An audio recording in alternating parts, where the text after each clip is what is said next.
Eto na mga kapuso. Sa Double B! Mamaya marami tayong babatiin sa PIMA pa. Salamat po sa inyong lahat. Grabe ang init ng pagtanggap nila sa Saksi Kahagabi. Sige noong Eric Alvia, Secretary General ng National Citizens Movement for Free Elections o NAMFREL. Ginoong Alvia, magandang umaga. Si Joel Suweng. Good morning po. Magandang umaga, Joel. Magandang umaga, Weng. Magandang umaga rin sa mga nakikinig sa inyo. Sir Eric, kunin muna namin yung reaction po ng NAMFREL dito po sa naging desisyon po ng COMELEC doon sa Lubiano Escudero case. Okay. Nakita natin na idinaan nga sa investigasyon at proseso yung kaso ni Senator Escudero at napag-aralan nila na wala namang batayan daw ayon sa ebidensya na lumabag si Lubiano at tumanggap si Senator Escudero ng campaign donations na 30 million at labag daw ito sa Section 95C ng Omnibus Election Code na pinagbabawal ang pagtanggap ng mga kontraktor na may existing projects sa gobyerno sa kasalukuyan. So yun ang gist nung order. Ngayon, medyo hindi kami mapalagay dito dahil alam naman natin na sabi nga nila may juridical at natural identity ang both person and corporation. Dito nakalusot yung kasong ito. So ito lang na parang nakikita natin may limitasyon ang batas.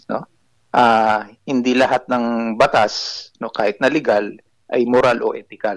Paano po ba natin gagamutin, Sir Eric, yung napaka-thin line, yung manipis na naghahati dun sa, sabi nga, juridical at saka yung personal sa mga nagdo-donate sa mga politiko natin? Yun ang may conditions kasi yung batas para to break and pierce the veil of corporate fiction, yung sinasabi nila, kailangan mong patunayan na yung donasyon na yon ay nagdulot ng isang fraud o katiwalian. Yun ang hindi nila na-prove at hindi na-establish. Kaya hindi na patunayan na guilty. Kung hindi po napatunayan na mayroong nagresulta ito sa katiwalian o kaya naman ay pagpabor, pero yung issue po ng conflict of interest. Oo, yun. Pero ang conflict of interest hindi naman hindi naman offense hindi naman illegal may conflict of interest, alam natin may moral dilemma yan. Correct. May ethical dilemma yan pero hindi yan illegal. So yun ang problema kaya parang sakit tanggapin nun na hindi moral. Oo nga, sa taong bayan. Kaya hindi ethical, pero legal. Paano ba ipapaliwanag at ipatatanggap po yun sa ordinaryong mamamayan sa gitna pa ng issue ng matinding korupsyon ngayon sa gobyerno? Legal pero immoral. Legal pero hindi ethical at hindi rin moral. Maraming ganun ang sitwasyon sa ating batas. Kaya nga maraming loopholes yung batas natin at maraming nakakalusot. Ginagamit yung batas para pagtakban yung isang katiwalian. So marami yan. That's the fact that we're facing right now.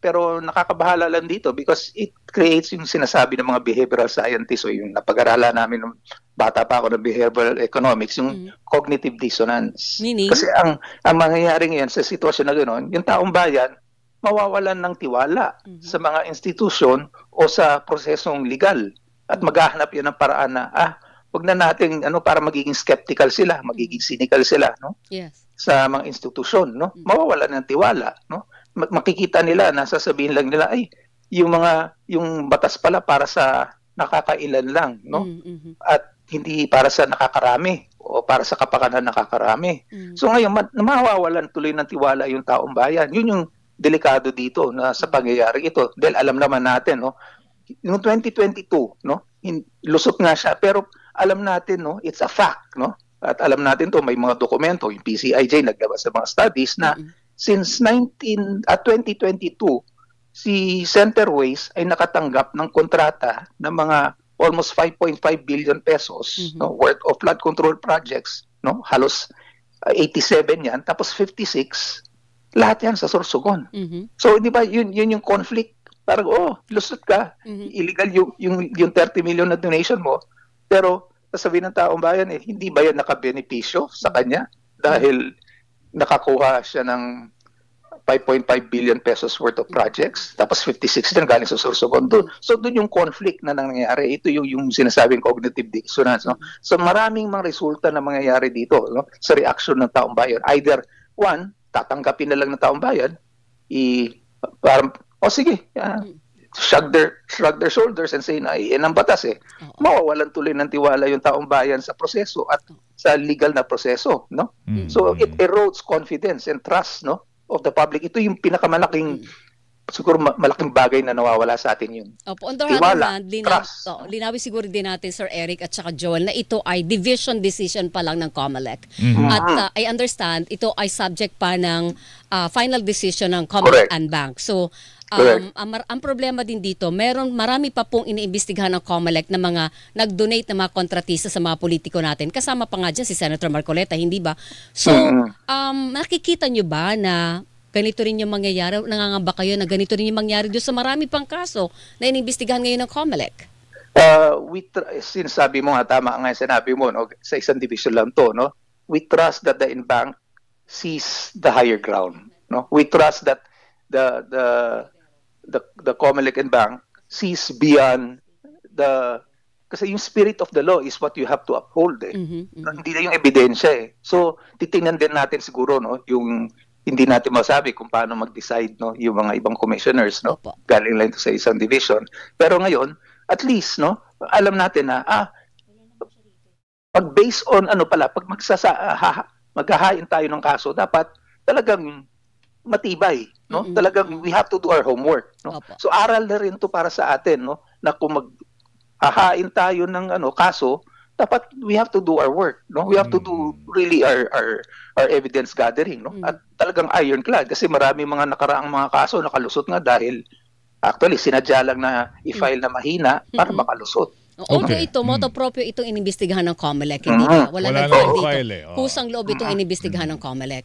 Oo. Ang lang namin, 2022 pa to. Sana man lang, kagaya ngayon, 2025 na, nakahain na ng SOSE yung mga ibang kandidato na tumakbo ng 2025 election. Sana man lang, mabilis din yung COMELEC, no? Mayroon silang isang department, ginawa na ng department yung PFAD Sana man lang, agapan na kaagad nila kung kaya nilang motu proprio investigation pala. Sana kaagad, hindi na ngayon pa lang na pumutok yung mga bagay-bagay na to, saka lang nila babalikan yung 2022. Ito lang ang siguro pwedeng gawin dito, Weng, no? Since ito'y personal na ambag, kontribusyon galing sa personal na pondo ni Ginoong Lubiano. Para kay Senator Francis Escudero, hiwalay kasi yung yung ewan ko kung pwede mo paghiwalayin yung binabayad na tax ng kumpanya doon sa personal na binabayad na ITR nung personal individual. Baka pwede natin silipin kasi kung nakakapagbigay ka ng 30 million peso contribution, Weng, magkano ba binayad mo sa ITR?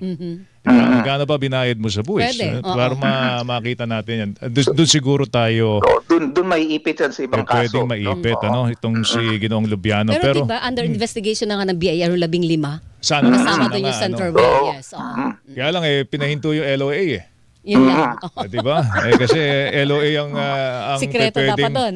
Pwedeng gumawa nito, no? Malaman yan. Pero in the meantime, tingin nyo yung pagbabago sa Omnibus Election Code, di ba? Tingin nyo panahon na po para baguhin at yung pinapanukala dun sa charter change sa Kongreso, Weng, di ba? Kinakailangan espesipiko yung mga tinatakda na mga salita doon kasi subject to different interpretation no? Tingin nyo yun ang isa sa mga dapat gawin para masolusyonan itong problemang ito. Oo, matagal na namin sinusulong, no, na amyendahan na yung Omnibus Election Code palitan na kaagad yan kasi ginawa yung code na yan halos 4 na mahigit na dekada na nakaraan, no? Maraming pangyayari at maraming pagbabago, no, sa pagkikilos ng ating lipunan ngayon, no? May mga technology bago pa nga ng internet at computers yung paggawa ng portable computers, the internet, yung Omnibus Election Code. Tapos marami ring paraan, no, na idaan yung mga cash, no, at resources, no, financial resources, no, sa iba-ibang bagay. Maraming mga bagay na dapat sigurong palitan, no. Isa na rin dito yung Omnibus Election Code. So naniniwala kami na siguro makakatulong ito. Alright. Sana nga po. Ginoong Albia, salamat sa oras po ninyo. Sir, Magandang thank umaga. you. Thank Good you. morning. Maraming salamat din po. Si Eric Albia, Secretary General National Citizens Movement for Free Elections on NAMFREL.